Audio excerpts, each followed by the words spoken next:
giorno dopo il Consiglio federale della Lega, l'eco del confronto di via Bellerio arriva anche a Treviso, in quella provincia guidata dagli ex Gobbiani, Filo Zaia, dove però poco più di un mese fa si è accesa la luce del faro, simbolo della fondazione Ricostruiamo il Paese di Flavio Tosi, che finora nella Marca ha registrato un centinaio di iscritti. Un progetto politico intorno al quale adesso ruota la discussione tutta interna al Carroccio e che rischia di causare una scissione nel partito.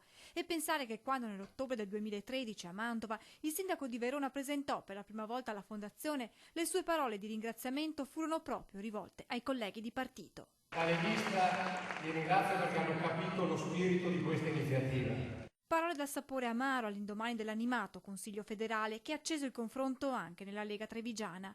Il vice di Tosi, il presidente della provincia Leonardo Muraro, attende la decisione del segretario nazionale e vede nel Consiglio Veneto di giovedì il momento che potrebbe cambiare tutto.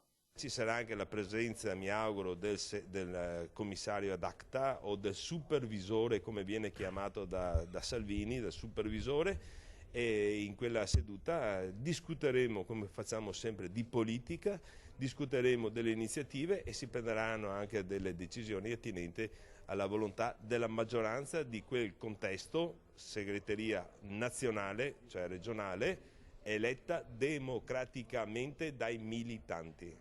C'è chi poi nel Carroccio non ha apprezzato l'out-out di Matteo Salvini, come Arnaldo Pitton, responsabile della circoscrizione di Oderzo della Lega, amico di lunga data di Flavio Tosi. Sinceramente lo trovo qualcosa di epoca fascista. Dunque anche la roccaforte leghista trevigiana rischia di scricchiolare pericolosamente. Intanto, in mezzo a tutto questo, il governatore Zaia ha votato all'unanimità dal Consiglio federale come candidato alle regionali, guarda avanti e archivia ogni polemica. In questo momento, per quel che mi riguarda, a pancia a terra vado avanti per la mia strada sul mandato che mi ha dato il Consiglio federale.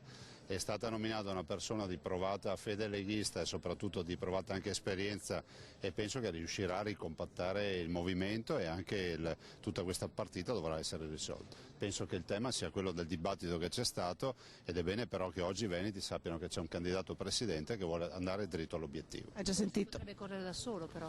Abbiamo detto che basta come domande.